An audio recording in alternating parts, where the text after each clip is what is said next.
వికసిత పుష్పాలు కార్యక్రమానికి మరొకసారి అందరికీ స్వాగతం సుస్వాగతం.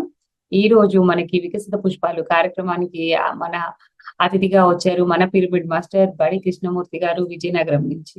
వీరు 2010లో ధ్యానంలోకి వచ్చినప్పటి నుంచి విశేషంగా ధ్యాన సాధన చేసుకుంటూ ధ్యాన ప్రచారం చేస్తున్నారు. ఆర్టీసీలో అసిస్టెంట్ మేనేజర్ గా చేస్తూ రిటైర్డ్ అయ్యారు. ప్రస్తుతం వారి స్వగృహంలో పిరమిడ్ నిర్మించుకున్నారు. వారి ఊరిలో పిరమిడ్ నిర్మించుకొని ఎంతో ధ్యాన ప్రచారం చేస్తున్నారు. వారి యొక్క అనుభవ జ్ఞానాన్ని ఈ రోజు విశేషంగా తీసుకుందాము. వారు ఎన్నో శాకాహార ర్యాలీలోనూ ఎన్నో ప్రదేశాలలో ఎన్నో సేవలు చేస్తున్నారు. విశేషంగా వారి యొక్క అనుభవ జ్ఞానాన్ని విశేషంగా వారి మాటల్లో తెలుసుకుందాం. Welcome sir. నమస్తే అండి. సార్ అన్మ్యూట్ చేసుకోండి sir. Continue sir. Madam sir sir కొంచెం మీ తల కనిపించట్లేదు, నాలాగా ఉంటే బాగుంటుంది. Madam yes sir, continue sir. నేను బడి కృష్ణమూర్తి అండి. ఆర్టీసీలో అసిస్టెంట్ మేనేజర్ చేసి మొన్న ఆగస్టు 2024లో రిటైర్ అయ్యానండి. మేము 2010లో ఈ ధ్యానంలోకి వచ్చాము. నిజంగా బ్రహ్మర్షి పత్రిజీ మహానుభావుడు, ఆయన గురువుగా దొరకడం మనందరికీ అదృష్టం.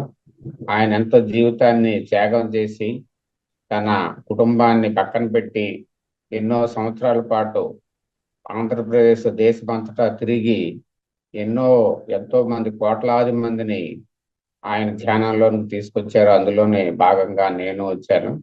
నేను మా శ్రీమతి కూడా వచ్చారు. 2010లో ఒక బంధువు ద్వారా పరిచయం అయింది. ఆ తర్వాత మేము మా విజయనగరంలో 2012లోనే ఒక పిరమిడ్ నిర్మించుకున్నాము మా ఇంట్లో. ఆ పిరమిడ్ నిర్మించుకున్నాక దానికి ఓపెనింగ్ కి పత్రిజీ గారు వచ్చారు. ఆయన ఆ మహానుభావుడు మా ఇంట్లో అడుగు పెట్టారు. అక్కడి నుంచి అన్ని శుభాలే జరుగుతున్నాయి. ఆయన ఈ పిరమిడ్ నిర్మించిన తర్వాత మళ్ళీ మా నర్సాపురం స్వగ్రామంలో కూడా మేము రామ మందిరం నిర్మించేటప్పుడు అందులో ఒక భాగాన్ని మా పిరమిడ్ కోసం కేటాయించమని మా గ్రామంలో పెద్దల్ని కన్విన్స్ చేసి ఆ రామ మందిరంలో శ్రీరాముడు పక్కన 10x10 పిరమిడ్ కేటాయించారు. ఆ పిరమిడ్ ఓపెనింగ్ చేసిన రోజు మన విజయనగరం నుంచి మన కార్యకర్తలు అందరూ ఎంతో మంది వచ్చారు. ఈ ఫోటోలు పెట్టి చూశారు పత్రిజీ గారు. అయ్యో మనకి రామ మందిరంలో కూడా ధ్యాన మందిరాన్ని ఏర్పాటు చేయడం చాలా గొప్ప విషయం. దేవాలయంలో కూడా ధ్యాన మందిరాన్ని ఏర్పాటు చేయడం అనేది ఇదే ప్రథమంగా జరిగింది. దీన్ని కూడా నేను చూస్తాను, నన్ను తీసుకెళ్ళండి అని చెప్పి మన విజయనగరంలో శ్రీనివాసరాజు ఈ కార్యకర్తలను అడిగితే వాళ్ళు మా గ్రామం కూడా తీసుకొచ్చారు పత్రిజీ గారిని. పత్రిజీ గారు వచ్చి ఆ పిరమిడ్ ని చూసి చాలా ఆనందభరితుడయ్యాడు. ప్రప్రథమంగా మన దేవాలయంలోనే మనం ధ్యాన మందిరాన్ని నిర్మించారని చెప్పి ఆయన నన్ను గట్టిగా కౌగిలించుకుని హత్తుకొని you have done a great thing అని చెప్పి నన్ను హత్తుకున్నారండి. నిజంగా అది గొప్ప అనుభూతి నాకు. ఆ మహానుభావుడు కౌగులించుకొని నన్ను ఆ విధంగా అభినందించడం అనేది. తర్వాత అది పెద్ద బిరాకిల్ అనమాట. పత్రిజీ గారు మా స్వగ్రామం మేము పిలవకుండానే వచ్చి దాన్ని చూసి ఆనందభరితుడయ్యి నన్ను అభినందించడం చాలా సంతోషం కలిగింది. తర్వాత ఈ ధ్యానము కార్యక్రమంలో మా శ్రీమతి కూడా మంచి ధ్యానండి. మా శ్రీమతి బాగా ధ్యానం చేస్తున్నారు. ఆవిడ తెల్లవారు 3:30 గంటల నుంచే ధ్యానం ప్రారంభించి నిత్యము ధ్యానంలోనే ఉంటారు. ఆవిడకి ఆస్మా అనే వ్యాధి ఉండేది. ఆ వ్యాధి ఈ ధ్యానంలోకి వచ్చాక పూర్తిగా నయమైంది. సంపూర్ణమైన ఆరోగ్యవంతురాలై ఈ రోజు ధ్యానాన్ని చక్కగా చేస్తున్నారు. చేస్తూ ధ్యాన కార్యక్రమాలకు అటెండ్ అవుతూ ధ్యాన ప్రచారాలు చేస్తున్నారు. అలాగే మా మా మా అమ్మాయి కూడా అమెరికా వెళ్ళింది. మా అమ్మాయికి కూడా ఈ ధ్యానం మమ్మల్ని చూసి చక్కగా ఇవన్నీ చిన్నప్పటి నుంచి మమ్మల్ని అనుసరిస్తూ ఆ అమెరికాలో సాఫ్ట్వేర్ జాబ్ మా అల్లుడు గారు చేస్తున్నారు. ఆ అమ్మాయి గృహిణే. ఆ అమ్మాయి కూడా మెడిటేషన్ లో చాలా అక్కడ అమెరికాలో కూడా చాలా కార్యక్రమాల్లో పాల్గొంటూ అక్కడ మెగా పిరమిడ్ నిర్మిస్తుంటూ అందులో వీళ్ళిద్దరూ భాగస్వాములు అయ్యారు. అది ఎంతో సంతోషాన్ని కలిగించింది మా అమ్మాయి కూడా. ఆ ఇంకా మరి ఈ ధ్యానం వలన ఈరోజు కోటాను కోట్ల మంది మన ఆంధ్రప్రదేశ్లోనైతేనేమి దేశమంతటా కూడా ఈ ధ్యానాన్ని అనుసరిస్తూ ఎంతో లాభాన్ని పొందుతున్నారు. నిరక్షరాస్యులు కూడా ముఖ్యంగా గ్రామీణ ప్రజలు చాలా మంది ఈ ధ్యానంలోకి వస్తూ ఈ సాధారణంగా ఈ ఆధ్యాత్మిక జ్ఞానం అనేది బాగా చదువుకున్న వాళ్ళు జ్ఞానవంతులు తప్ప ఎవరో ఈ మార్గంలోకి రారు. కానీ ఈ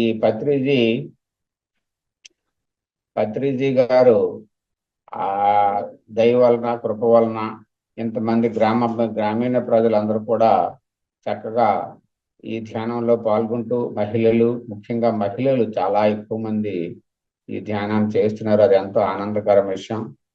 శాకాహారాన్ని పాటిస్తూ ఆరోగ్యాన్ని మెరుగుపరుచుకుంటూ ముఖ్యంగా పత్రిజీ గారు మనకి శాకాహారాన్ని బాగా ప్రతిపాదించారు. ఈ శాకాహారం గురించి మనకి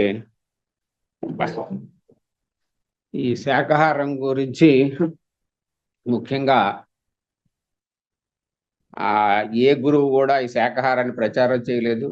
మన బ్రహ్మర్షి పత్రిజీ గారే ఈ శాకాహారాన్ని ప్రచారం చేశారు. అదే గొప్ప ప్రకృతిలో గొప్ప వరంలా ఉంది. ఎంతో మంది కొన్ని కోట్ల మంది జీవరాశుల్ని రక్షించినట్టయింది. అది ఎంతో గొప్ప విషయం. తర్వాత మన మానవ జన్మ అనేది ముఖ్యంగా ఎంతో ఉత్తమమైంది. ఈ జన్మని మనం సార్థకత చేసుకోవాలి. ఈ జన్మలోనే మన ముక్తిని పొందాలంటే ధ్యానం చేయాలి.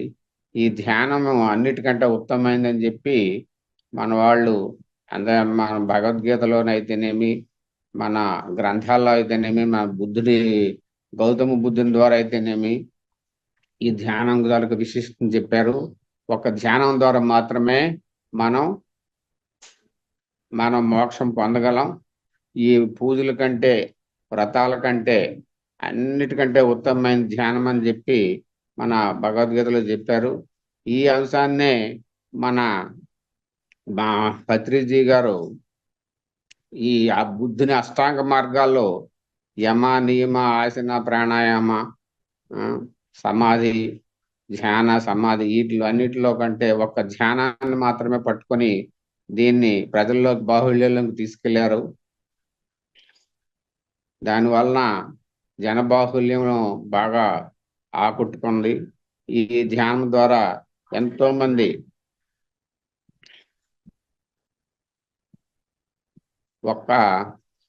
మన మానవ జీవితంలో ఒక ధనార్జన మాత్రమే మానవుడు పెట్టుకొని ఎన్నో కష్టాలు తెచ్చుకుంటున్నారు. ఈ ధనార్జన వల్ల ఈ ధనం వల్ల ఏమీ ఉపయోగం లేదని చెప్పి మనకు అర్థమవుతుంది. ధనం ఎంత సంపాదించినా దానివల్ల తిరిగి కష్టాలు వస్తాయి తప్ప దానివల్ల సుఖమేమీ లేదు. ధనం అనేది ఎలాంటిదంటే మనకి అది ఎంత ఎక్కువైతే అంత ప్రమాదకరంగా ఉంటుంది మనకు ధ్యానం. దీని గురించి ఒక పద్యం కూడా ఉంది. తల్లి గర్భము నుండి ధనము తేడబడు వెళ్ళిపోయినాడు వెంటరాదు, లక్షాధికారైన లవణమన్నము కాని మెరుగు బంగారంగు మింగబోడు అనేటట్టు ఉంటుంది ధనము. ఈ ధనము వల్ల మన సంతానం ఏమైనా సంతోషిస్తారంటే వాళ్ళు కూడా ఈ ధనాన్ని ఎంజాయ్ చేయడం తప్ప దీనివల్ల ఉపయోగం ఏమీ లేదు. వాళ్ళు ఈ పిల్లల కోసం నిరంతరం యాతన పడుతూ మనం మన జీవితాన్ని నాశనం చేసుకొని జీవితంతో ఒక లక్ష్యాన్ని మర్చిపోయి మనం మోక్ష సాధనకు వెళ్లకుండా మనం ఈ సంసారం అనే దీనిలో పడిపోతున్నాము. ఈ ఈ ధనం కూడా ఎలాగుంటుందంటే తాను తినక దాచి దాచి తుదకు దొరలకిత్తురు దొంగలకిత్తురు అంటారు. అలాగే మనకి తేనె జుంటేలు ఇవ్వవా తిరువర్లకు అన్నట్టు తేనె ఎంతో కష్టపడి సంపాదించుకుంటాయి, దాన్ని ఎవరో పట్టుకుపోతాడు. అట్లే ధనం కూడా పట్టుకుపోతుంది. ధనం అశాశ్వతమైంది. ధనాన్ని గురించి మనం పట్టుకొని ఉంటే మన జీవితం అది వ్యర్థమైనట్టే అవుతుంది. చేత మనిషికి ముఖ్యంగా మోక్ష సాధన అవసరం. ఈ మోక్ష సాధనలో ముఖ్యంగా మనకి మన మనస్సుని మనం అందరూ ధ్యానం చేస్తున్నారు, అందరూ అంటుంటారు నాకు ధ్యానం కుదరట్లేదు, మనసు నిలవట్లేదు అని మన మన ధ్యానులు అందరూ చెప్తుంటారు. ఈ ధ్యానం మనకు మనసు నిలవాలంటే మనం అష్టాంగ మార్గాలన్నీ పాటించాలి. అష్టాంగ మార్గాలు గౌతమ బుద్ధుడు చెప్పిన అష్టాంగ మార్గాలన్నీ పాటిస్తేనే అందులో ముఖ్యమైనది అహింస. అహింసే పరమధర్మం. ఈ అహింస అనేది ఇది ఎంతదంటే మనం సృష్టిలో ప్రతి జీవి కూడా సంతోషంగా ఉండాలని మనం భగవత్ స్వరూపంలో భావిస్తే మనకి బ్రహ్మానందం కలుగుతుంది. అంచేత అహింసని మనం చక్కగా పాటించాలి. అహింస అంటే ముఖ్యంగా శాకాహారం పాటిస్తే మనం చాలా జీవుల్ని మనం రక్షించగలుగుతాము. అదే మన పత్రిజీ సిద్ధాంతం కూడా. ఆయన కూడా శాకాహారాన్ని ప్రకృతిని ప్రేమించమని చెప్పి ఆయన చెప్పారు. ఇంకా మనకేంటంటే మనస్సును జయించాలంటే మన శ్రీకృష్ణ భగవానుడు అర్జునుడికి భగవద్గీతలో చెప్తాడు, బాబు నీకు మోక్షం కావాలంటే నువ్వు ధ్యానం చెయ్యి, ధ్యానం చేస్తేనే నువ్వు మోక్షాన్ని పొందుతావు అని చెప్తే అర్జునుడు అంటాడు, అయ్యా నేను ధ్యానం చేస్తున్నాను కానీ నా మనసు నిలవట్లేదు, ఈ మనసు అనేది చాలా చంచలమైనది, దీన్ని కంట్రోల్ చేయడం చాలా కష్టంగా ఉంది, ఇది గాలిలోని దీపం వలె నిలవకుండా ఉంది అంటే శ్రీకృష్ణ భగవానుడు చెప్తాడు, అయ్యా ఈ మనసు అనేది చాలా చంచలమైనది నిజమే, చాలా దృఢమైనది, దీన్ని జయించడం చాలా కష్టం, అయినా దీన్ని అభ్యాస వైరాగ్యాల ద్వారా మనం సాధించవచ్చు. అభ్యాసం అంటే నిరంతరము ధ్యానం చేస్తూ చేస్తూ చేస్తూ ఉండాలి. ఆలోచనలు వస్తూ ఉంటే వాటిని కట్ చేస్తూ మన నాసికాగ్రం పైన మన పత్రిజీ గారు చెప్పినట్టు శ్వాస మీద ధ్యాస పెట్టుకుంటూ మనసు నిలబెట్టుకుంటే తప్పకుండా మనసు కొన్నాళ్ళకి మనకి ఆధీనంలోకి వస్తుంది. మనసు ఆధీనంలోకి వచ్చినప్పుడు మాత్రమే మనం ఈ ధ్యానాన్ని మనం పరాకాష్ఠ చేరి మన మోక్షాన్ని పొందగలుగుతాము. అహింసా ధర్మాన్ని ఈ మనకు మనమే బత్రి గారు చాలా విషయాలు చెప్పారు, మనల్ని మనమే ఉద్ధరించుకోవాలి. ఎవరు రారు, ఎవరు మనకు చెప్పరు, మనమే అంటే మన మంచి పనులు చేస్తే మనకు మంచి ఫలితాలు వస్తాయి, చెడు పనులు చేస్తే మనసును చెడు మార్గాల వైపు కానీ మనసును మళ్ళిస్తే అటువైపు మనం నాశనం అవుతాము. అంచేత ఎవరిని వారే ఉద్ధరించుకోవాలి, ఎవరో వచ్చి చెప్తారు ఎవరో చేస్తారని కాదు. అంచేత అదంతా మన మనసులోనే ఉన్నది. తర్వాత అన్ని విషయాల్లో కూడా మనం మితంగా ఉండాలి. అంటే ఏది అధికమైన నిద్ర కానీ అధికమైన తిండి కానీ అన్ని విషయాల్లో అధికంగా కాకుండా మితంగా ఉండాలి. సర్వత్రా మితంగా ఉంటే మనం చక్కగా మన ధ్యాన సాధన సాగుతుంది. తర్వాత మనం ఏంటంటే అన్ని జీవుల్లో కూడా భగవత్ స్వరూపమే, అన్ని జీవులు కూడా ఆత్మస్వరూపాలే. ఈ ఆత్మస్వరూపం అంటే భగవంతుడు నిక్షిప్తమై ప్రతి జీవిలో ఉన్నాడు. ఆ జీవుల్ని మనం భగవంతునితో సమానంగా ప్రేమతత్వం చూస్తే మనకి భగవత్ సాక్షాత్కారం అనేది ఈ ధ్యాన సాధన ద్వారా జరుగుతుంది. తర్వాత మనం ఇంకా భగవద్గీతలో చాలా విషయాలు చెప్పారు. భగవద్గీత మనకి అనుసరణీయ గ్రంథం. ఈ ధ్యానం గురించి 6వ అధ్యాయంలో ఆత్మ సంయోగ యాగంలో చాలా విషయాలు చెప్పారు. అందులో మనం ఇప్పుడు అన్ని అన్ని జీవులు కూడా సమదృష్టితో చూడాలి. అంటే ఏంటంటే పండితుల్ని, పామరుల్ని, దుష్టుల్ని, దుర్మార్గుల్ని, సన్మార్గుల్ని అందరిని కూడా సమదృష్టి అని ఉంటే అందరిపైన మనకి ప్రేమ అనేది ఉంటుంది. ఈ ప్రేమతత్వం ఎప్పుడు వచ్చిందో మనకి భగవత్ లక్షణాలు వస్తాయి. భగవంతుడు అంచేత ప్రేమతత్వాన్ని మనం పాటించాలి. తర్వాత మన వాళ్ళందరూ ఏంటంటే ఎప్పుడు గుళ్ళు గోపురాలు కానీ ఇటు అటు తిరిగి తన కాలాన్నంతా వృధా చేసుకుంటూ ఉంటారు. యాక్చువల్గా ఇవి మనం పిచ్చి వాళ్ళలాగా బిచ్చగాళ్ళలాగా మనం అన్ని చోట్లగా భగవంతుని ఎదుగుతున్నాము. Entire power is with in us. మన మనసులోనే ఈ శక్తి అంతా భగవంతుడు ఉన్నాడు, భగవంతుని శక్తి ఉన్నది. అంచేత భగవత్ స్వరూపాన్ని దర్శించాలంటే మనం ధ్యానాన్ని చేసి ధ్యానం ద్వారా మాత్రమే మనం భగవంతుని పొందగలం. సార్ కంఫర్ట్ గా పెట్టుకోండి సార్ ఫోన్. అది మీరు అలా మేడం పెట్టేసి ఉంచేసుకోండి. ఫోన్ అలా పెట్టేసి ఉంచేసుకోండి. మీరు అలా పట్టుకోవటం అంటే కష్టం అయిపోతుంది. ఈ ఫోనా ఆ ఆ ఇది పెట్టుకోవడానికి ఇక్కడ పట్టలేదు. ఇందాక ఇట్లా పెట్టేసుకోండి సార్, సరిపోతుంది. అంటే అలా పట్టుకొని క్లాస్ అయ్యేంత సేపు కష్టం కదా. అలా మేడం, అలాగే.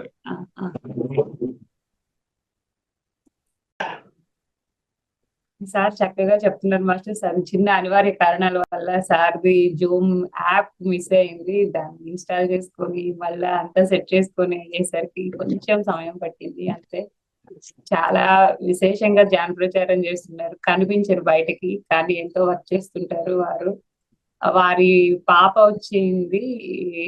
మేడం మీకు పర్వాలేకపోతే మీరు మాట్లాడొచ్చు ఒక నిమిషం. అలాగే చెప్పండి.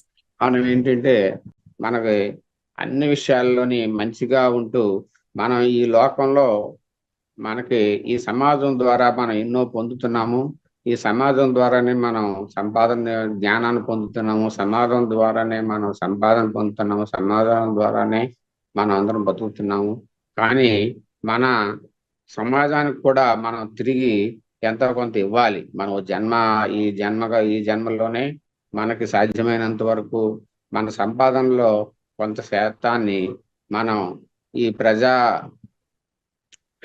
దీనులకి, అవసరమైన వాళ్ళకి, పేదలకి సహాయం చేయాలి.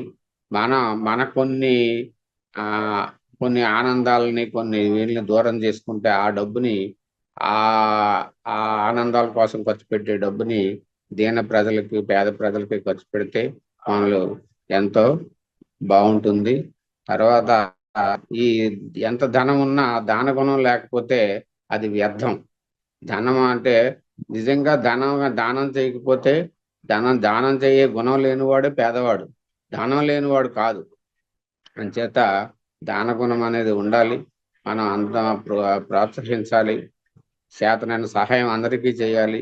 మనకంటే గొప్పవాళ్ళు ఉంటే వాళ్ళని అనుసరించాలి. మనకంటే కిందన తక్కువ వాళ్ళు ఉంటే వాళ్ళకి చెయ్యిని అందించి పైకి లేపాలి. మనం సమాజానికి ఈ ధ్యాన సాధన ద్వారా మంచి మార్గంలో నడిచేటట్టు ప్రచారం చేయాలి. ప్రచారం చేస్తే మనకు మనమే చేసుకుని మనకు మనమే ఉద్ధరించడం కాకుండా మనతో పాటు ఈ సమాజాన్ని కూడా మనం ముందుకు నడిపించాలి. దానిలో అదే మనకి పత్రిజీ గారు చెప్పారు. పత్రిజీ గారు నిత్యము చెప్పేది అదే.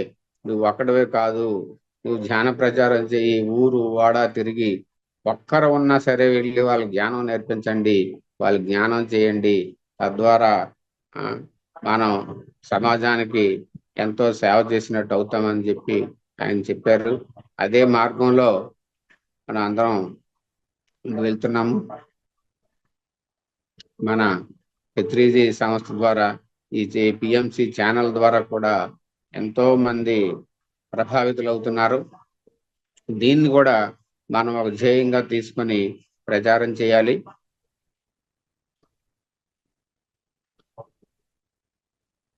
తర్వాత మనం ఈ భగవంతుని గురించి మనకి ఈ ఆత్మ సాక్షాత్కారం పొందాలంటే ఈ ధ్యానంలో పరాకాష్ఠ చేయాలంటే మనకి ప్రశాంతమైన మనసు ఉండాలి, పాపరహితంగా ఉండాలి, ప్రాపంచిక కార్యాలయాల నుండి ఆసక్తిని తగ్గించుకోవాలి, బ్రహ్మచర్యం పాటించాలి.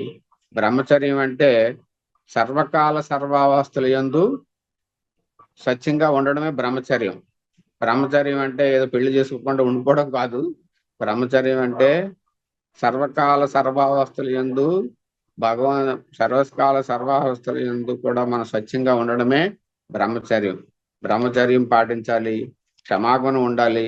ఎంతో మనకి భీకర శత్రువునైనా ప్రేమించగలిగిన క్షమాగుణం ఉన్నప్పుడే మన మనస్సు ధ్యానం మీద నిలబడుతుంది. తర్వాత మనం నిస్సంగత్వం ఉండాలి, క్రోధరహితులమై ఉండాలి, భయరహితులమై ఉండాలి. మనం ఎవరికి భయపడకూడదు, మన వల్ల ఎవరు భయపడకూడదు, మనం ఎవరికి భయపడకూడదు. అలాగ ఉన్నప్పుడే మన మనస్సు మనకు ధ్యానం మీద నిలబడుతుంది. అలాగే ద్వేషం ఉండకూడదు, సర్వభూతాలు కూడా మంచిని మనం కోరుకోవాలి. మనకి అహంకారం ఉండకూడదు, సుఖ సుఖ దుఃఖాల్లో కూడా సమానమైన గుణం ఉండాలి. సమానమైన అంటే సుఖాల్లోనే మనం ఊరికే ఆనందం పొంది ఉండకుండా కష్టాల్లో కూడా సమదృష్టి ఉండాలి. దాన్ని స్థిత ప్రజ్ఞత అంటారు. ఆ స్థిత ప్రజ్ఞత ఉన్నప్పుడే మన మనసు అనేది ధ్యానం మీద నిలబడుతుంది. చేత ఈ విధంగా మనం ఇవన్నీ ఈ మన పైన అనుకున్న గుణాలన్నీ ఉంటేనే మనకి మనస్సు అనేది ధ్యానం మీద నిలబడుతుంది. ఊరికే కళ్ళు మూసుకొని కూర్చుంటే ఉండదు. ఈ అష్టాంగ మార్గాలలో అన్ని పాటించాలి. సర్వభూతాలని సర్వ జీవుల్ని ప్రేమించాలి. మన వల్ల ఎవ్వరికి హానికరకూడదు అనే ఉండాలి. ఇప్పుడు సత్యంగా ఉండాలి.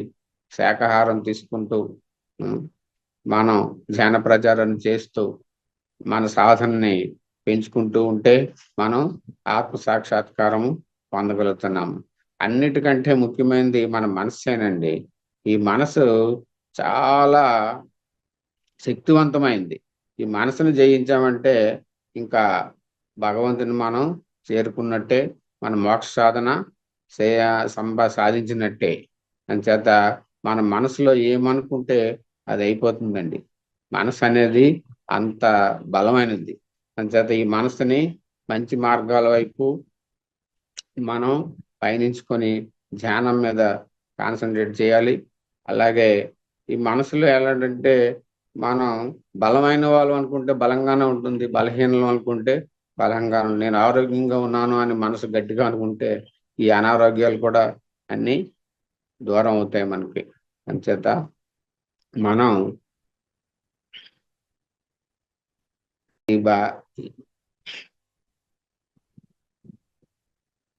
ఈ ధ్యాన సాధన ద్వారా మనం బాగా ప్రచారాలు చేయాలి. ధ్యాన సాధనలకు అందరికి కూడా మనం ఆర్థిక సహాయం చేయాలి, సత్యవంతంగా ఉండాలి, అందరిని కలుపుకుంటూ జనబాహుళ్యంలో తిరుగుతూ పత్రిజీని అనుసరిస్తూ మనం చక్కగా ఈ పత్రిజీ అనుసరించిన మార్గాన్ని మనం పాటిస్తూ ముందుకెళ్దాం. మరి చెప్పండి మేడం.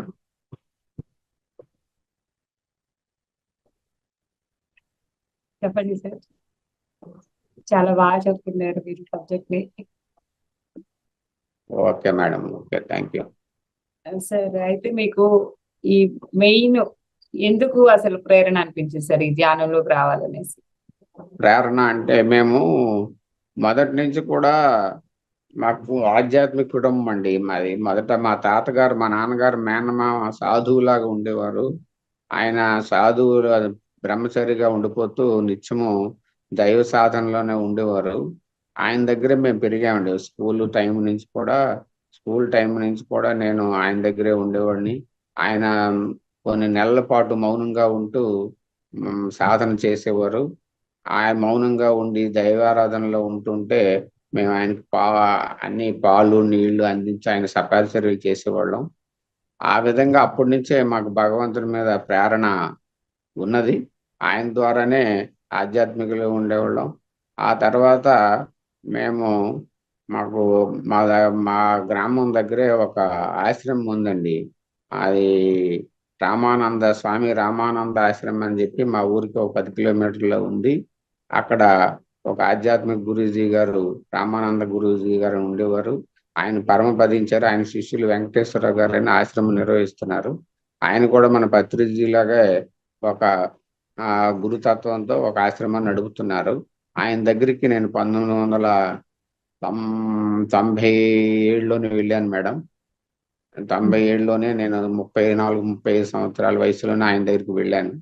వెళ్తే ఆయన ఏం చెప్పారంటే, ఆయన దగ్గర ఉపదేశం తీసుకొని ఆయన కూడా మనకి ఆధ్యాత్మిక బోధనలు అని చెప్పేవారు. ఈ భగవద్గీత అయితేనేమి, ఇంకా ఆ మీకు ముఖ్యంగా ప్రాణాయామం చేయమని చెప్పేవారండి. ప్రాణాయామం ద్వారా మనం ఈ కుండలి శక్తిని పైకి లేపి మనం మోక్షాన్ని పొందొచ్చు అనేది వాళ్ళ సిద్ధాంతం. దాన్ని చాలా కాలం మేము ఆయన దగ్గర శిష్యరికం చేశాము. శిష్యరికం చేసిన తర్వాత అలాగా ఆయనతో ఉంటూ మేము ట్రాన్స్ఫర్ రీత్యా విజయనగరం వచ్చేయడం వలన ఆయన దగ్గరికి పెద్దగా వెళ్ళలేదు. తర్వాత భిక్షమయ్య గురూజీ గారు విజయనగరంలో మాకు క్లాసులు పెట్టారు. ఈ క్లాసులు పెట్టినప్పుడు మా శ్రీమతి నేను వారం రోజులు క్లాసులకి వెళ్ళాము. ఆయన దగ్గర ఆయన ఈ ధ్యానము, సమాధి, యోగాసనాలు అని చెప్పారు. ఆయన దగ్గర సాధనలో అన్నీ ఉంటుండగా అందులో మేము సాధన చేస్తూ ఉండగా మా ఊర్లోనే మా బంధువు ఒక అమ్మాయి ఈ విశాఖపట్నంలో ఉంటూ ఈ పత్రిజీ ధ్యాన మందిరంలో ఆవిడకి ధ్యానం చేసుకుంటూ ఉండేది. నిజంగా ఆవిడ చూసి మాకు ఒక ప్రేరణ అయిందండి. ఒక విధంగా ఆమెకి ఏమైందంటే ఒక తీవ్రమైన ఆరోగ్య సమస్య ఒకటి వచ్చింది. ఆవిడకి మొదటి సంతానం అయిన తర్వాత రెండో సంతానం నుంచి ప్రెగ్నెన్సీ నిలవకుండా ఇమ్మెచ్యూర్గా అవి అబార్ట్ అయిపోతుండేది. డాక్టర్ల దగ్గరికి వెళ్తే డాక్టర్లు అమ్మాను మరి నువ్వు సంతానం పెట్టుకుంటే చాలా ప్రమాదం, మరి నీకు నిలవదు, కానీ బెడ్ రెస్ట్ తీసుకొని నువ్వు అలాగా ఉంటే ఏమైనా నిలబడుతుందేమో అని చెప్పి డాక్టర్లు చెప్పారు. అప్పుడు ఆవిడ మన గాజువాకలోనే ఒక మేడం, ఆ మేడం ఇప్పుడు పరమపదించారు ఆ మేడం గారు. ఆ పిరమిడ్ లో ధ్యానం చేసింది. వాళ్ళ ఇంటి పక్క ఆ ధ్యానం ఏంటంటే ఆ మేడం చెప్పారు, నువ్వు 24 గంటలు ఈ రోజులో ఉదయం నుంచి సాయంత్రం వరకు ఇక్కడే ధ్యానం చేసుకుంటూ నువ్వు ఉండు, నీ గర్భం నిలబడుతుంది, నీకు బంగారం లాంటి బిడ్డ పుడతాడని చెప్పి ఆ మేడం సలహా మేరకు ఆవిడ అలాగే ధ్యానానికి బాగా తీవ్రంగా చేసింది. గర్భం నిలబడి ఏ మందు వాడకుండా, ఏ విధమైన డాక్టర్ దగ్గరికి వెళ్లకుండా కూడా బంగారు లాంటి బిడ్డ పుట్టాడు. దాంతో అమ్మాయి బాగా డెడికేటెడ్ గా ఈ ధ్యానం మీద కాన్సన్ట్రేట్ చేస్తుంది. ఇప్పుడు కూడా ఆవిడ బాగా ధ్యాన ప్రచారాలు చేస్తుంది.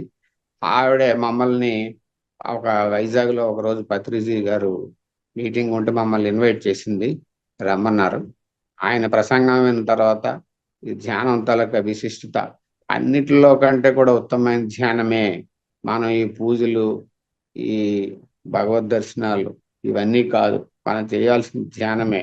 ధ్యానం ద్వారా మాత్రమే మనం ఆత్మ సాక్షాత్కారం పొందగలం అనే విషయాన్ని గ్రహించి మేము పత్రిజీని ఫాలో అవుతూ అప్పటి నుంచి ఈ సమాజంలో తిరుగుతున్నాము. ఆ ప్రేరణతోటే మేము ఇక్కడ పిరమిడ్ కూడా ఇంటి మీద నిర్మించుకున్నాం మేడం.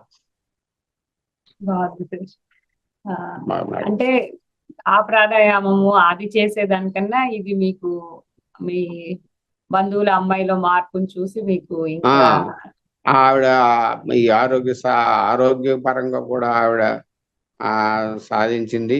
ఈ వైద్య శాస్త్రం కూడా చేయలేని పని ధ్యానం ద్వారా ఆవిడ సాధించింది. అది ఒక్కటనే కాకుండా మరి బుద్ధుని అష్టాంగ మార్గాల్లో కూడా మన ధ్యానమే ముఖ్యమైనది అని చెప్పారు.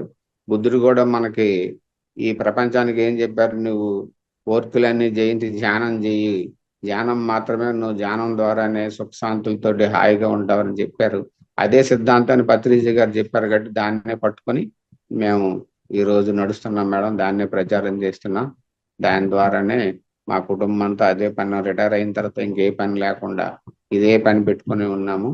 ఈ ధ్యాన ప్రచారాలు చేస్తున్నాము. ఊర్లో ఎక్కడ మీటింగ్లు అయినా సరే మన వాళ్ళు ఎక్కడ మీటింగ్ పెట్టుకున్నా అక్కడికి వెళ్ళటం, ఆయనకు అవసరమైన ఆర్థిక సహాయం మాకు చేతనైనంత చేయటం, అవన్నీ చేస్తున్నాం మేడం. తర్వాత అప్పుడప్పుడు ఊర్లో మన మా విజయనగరంలో ఒక 7-8 ధ్యాన మందిరాలు ఉన్నాయి, సెంటర్స్ ఉన్నాయి. వాళ్ళకి పిలుస్తుంటారు. పిలిచినప్పుడు ఏదో ఇలాగా మాకు తెలిసిన ఆత్మజ్ఞానాన్ని, నేర్చుకున్న విషయాలన్నీ, మా అనుభవాల్ని వాళ్ళకి చెప్తున్నాం. అది మేడం చేస్తున్నా. పత్రిజీ మన ఇంటికి వచ్చారని అంటున్నారు కదండి. పత్రిజీ మేడం వచ్చినప్పుడు పత్రి సారు ఇంటికి వచ్చారు ఆ, కదా, వచ్చినప్పుడు ఆ, మీరు వారితో గడిపిన అనుభవం ఏదైనా ఒకటి పంచుకోండి. పత్రిజీ గారా?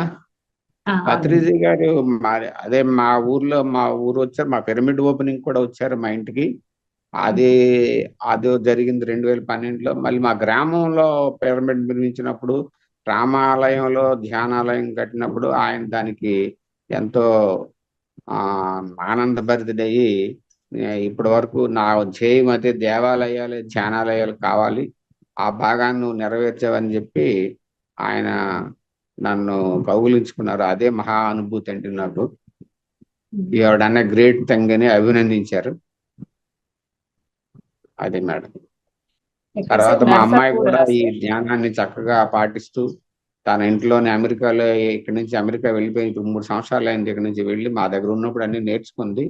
అక్కడికి వెళ్ళాక దాన్ని ప్రచారం చేస్తూ ఆవిడ కూడా చుట్టుపక్కల అమెరికాలోని తన కొలీగ్స్, ఫ్రెండ్స్ అందరినీ కూడగట్టుకొని ఇంట్లోనే చిన్న పిరమిడ్ ఏర్పాటు చేసుకొని ఆ ఆ ప్రచారంలో అమ్మాయి ఉంది. ఎంతో సంతోషం అండి. నిజంగా మా అమ్మాయికి మమ్మల్ని అనుసరిస్తూ ఉండేది, కానీ ఇంత తీవ్రంగా అనుసరిస్తుందని మేము అనుకోలేదు. అక్కడికి వెళ్ళాక తెలిసింది. మా అల్లుడు గారు కూడా చాలా కోఆపరేట్ చేస్తూ మా అమ్మాయికి కావాల్సిన అన్ని ఆర్థిక సహకారాలన్నీ ఇస్తున్నారు. ఇక్కడ అమెరికాలో కొన్ని కోట్ల రూపాయలు పెట్టి మెగా పిరమిడ్ కడుతున్నారట వాళ్ళ ఏరియాలో, వాళ్ళ దగ్గరలో. అందులో వీళ్ళు చేరారు. దానిలో అది కోట్ల రూపాయలతో కడుతున్నారు. దానిలో వీళ్ళు కమిటీ మెంబర్స్ కింద చేరి దానిలోని ప్రయత్నం చేస్తున్నారు. ఎంతో సంతోషించామండి. మా అమ్మాయి కూడా దీన్ని పాటిస్తున్నందుకు మాకు ఎంతో ఆనందంగా ఉంది. ఒమేగా పిరమిడ్ లో భాగస్వాములు అవుతున్నారు మీ అమ్మాయి వాళ్ళు కూడా. మీ మేడం అమ్మాయిది కూడా ఒమేగా పిరమిడ్ సార్ అది. అక్కడ అమెరికాలో, అమెరికాలో టెక్సస్ ఒమేగా దగ్గరలో. పిరమిడ్ డాలస్ లో. ఆ, ఆ, మీ మా అమ్మాయిది అమ్మాయి కూడా క్లాస్ మాట్లాడ ఇందులో తీసుకున్నామండి. మేడం ఇందులో మీ అమ్మాయి కూడా ఒక రోజు chit chat with global master అనే కార్యక్రమంలో వారి అనుభవాలను పంచుకున్నారు. అవును మేడం, ఒకసారి రికార్డ్ చేసినట్టున్నారు, ఒక వీడియో రికార్డ్ అవును. చేశారు. చేసి అది అవును. కూడా వచ్చింది. మీరే చేశారేమో అనుకుంటున్నారు. అవునండి. Thank you madam, thank you. Thank you sir. Sir మీరు నర్సాపూర్ దగ్గర అని చెప్పారు కదా, అది ఆ విలేజ్, అది ఒక్కసారి చెప్పండి సార్ మీ ఊరు. మేడం మీరు మీ విలేజ్ లో పిరమిడ్ కట్టించారు కదా దేవాలయం దగ్గర, ఆ ఊరు పేరు ఒక్కసారి చెప్పండి. ఆ ఊరి పేరు నర్సాపురం గ్రామం అండి, రాంభద్రాపురం మండలం, విజయనగరం జిల్లా. చిన్న గ్రామం అండి. మా 500 విలేజ్ హౌసెస్ ఉంటాయి. వెరీ స్మాల్ గ్రామం. ఆ గ్రామంలో మనకి దేవాలయంలోనే మా పెద్దలు సహకరించి ఆ దేవాలయంలో రాముడికి ఒక ప్లేస్ ఇస్తే, రాముడు పక్కనే ఒక మనకు ధ్యాన మందిరానికి ఒక స్థానాన్ని కల్పించారు.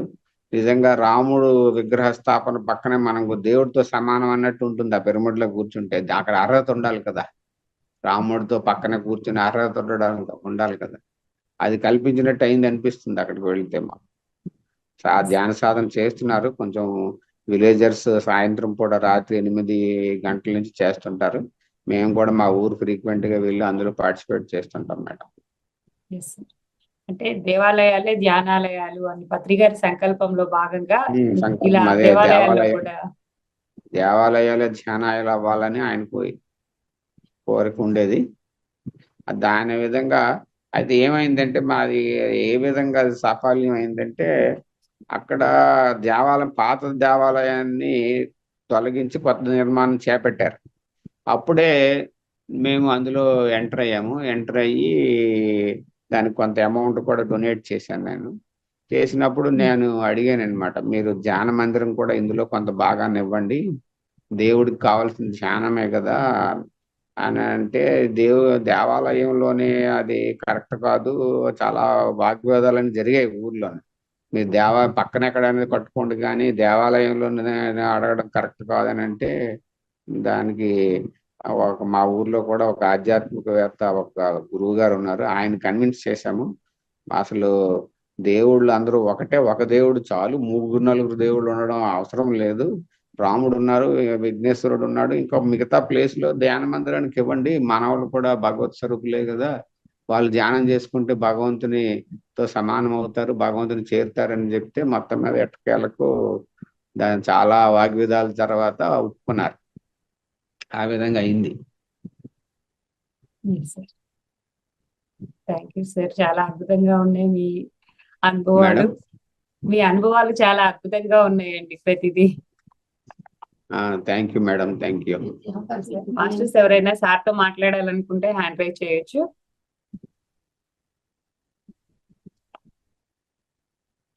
థ్యాంక్ యూ సార్, మీ అద్భుతమైన జ్ఞానాన్ని పంచుకున్నారు. సార్ తో ఉన్న మీ అనుభవాన్ని కానివ్వండి, ప్రతిదీ అద్భుతమే. Thank you so much sir. Thank you madam, thank you. ఈ అవకాశం కల్పించినందుకు very much thanks to you. Thank you madam. Masters చూస్తున్నారు కదండి, ప్రతి ఒక్క పిరమిడ్ మాస్టర్ ఏది అనుకుంటే అది చెయ్యగలరు, మన మనస్సే దానికి అనేసి సార్ చెప్పారు. ప్రతి ఒక్కరు ఆ బుద్ధుని యొక్క బోధనలైనటువంటి అష్టాంగ యోగ మార్గాన్ని అనుసరిస్తే అది మనకి స్ఫూర్తిదాయకం అవుతుంది అనేసి చెప్తున్నారు సార్. అతి సులువైన మార్గము, అందరికీ చేరువలో ఉన్న మార్గాన్ని బోధించారు పత్రిజీ. డాక్టర్స్ సైతం చేయలేనిది ధ్యానం వలన ఆ మార్పుని చూసి ఇతరులకి మార్పు రావటం అన్నది ఎంత గొప్ప విషయం చూడండి మాస్టర్స్.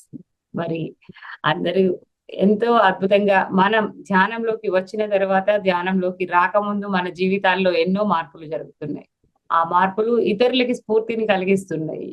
మరి ఆ ధ్యానాన్ని మన పత్రిజీకి మనం ఇచ్చే గురుదక్షిణ లాగా భావించి ప్రతి ఒక్కరం ధ్యానము, ధ్యాన ప్రచారము, మన ధ్యానం మనం చేసుకుంటూ ధ్యాన ప్రచారం చేసుకుంటూ తన్ మన్ ధన్, ఎవరు ఏది ఇవ్వగలిగితే అది, ఆ ధనము, సమయము, ప్రతి ఒక్కటి మన దగ్గర ఏది ఉంటే అది ఇచ్చి అందరికీ మన ఈ ప్రచారాన్ని ఇంకా ఎక్కువ మందికి చేరవేయాలని మనస్ఫూర్తిగా కోరుకుంటూ, కార్యక్రమాన్ని వీక్షిస్తున్న వారందరికీ ఇంత మహాభాగ్యం కలిగించినటువంటి మన అందరి గురువు మన పత్రిజీకి హృదయపూర్వక ధన్యవాదాలు తెలుపుకుంటూ ఈ కార్యక్రమం ముగించుకుందాం. ధన్యవాదాలు sir. Okay, thank you madam, thank you. Okay sir, thank you sir.